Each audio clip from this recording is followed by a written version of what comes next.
वज़ीर आला पंजाब की जो कश्ती है वो रवाना हो चुकी है और ये वो मनाजिर हैं जो हमारे नाजरीन समा की स्क्रीन पर देख रहे हैं। वज़ीर आला पंजाब, चीफ सेक्रेटरी सूबाई वज़रा और वफाकी वजीर अब्दुल अलीम खान के हमरा दरियाए रावी की जो इस वक्त तेज लहरें हैं उनको चीरते हुए ये कश्ती इस वक्त बिल्कुल दरिया के वस्त की जानिब बढ़ रही है।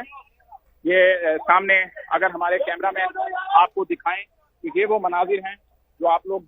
समा की स्क्रीन पर देख सकते हैं कि वज़ीर आला पंजाब मरियम नवाज शरीफ इस वक्त रवाना है और ये बिल्कुल सामने का जो जंगल का इलाका जो दिखाई दे रहा है ये बारादरी का इलाका है और इस जानिब ये जो कश्ती है वो इस वक्त बढ़ रही है और पुलिस और दीगर जो हुकाम है वो दीगर दो बोट्स में सवार हैं, जबकि वज़ीर आला पंजाब मरियम नवाज चीफ सेक्रेटरी और रेस्क्यू हुकाम से इस वक्त ब्रीफिंग दे रही हैं, जहां पर उनको बताया जा रहा है कि दरियाए रावी में आज की जो सूरत हाल है वो गुज़िश्ता 30 सालों में कभी नहीं रही। यही वजह है कि ये दरिया इस वक्त 1,83,500 क्यूसिक पर फ्लो कर रहा है। वज़ीर आला पंजाब की जो कश्ती है वो इस वक्त बिल्कुल दरियाए रावी के शाहदरा के मुकाम पर वक्त में मौजूद है और हम इस वक्त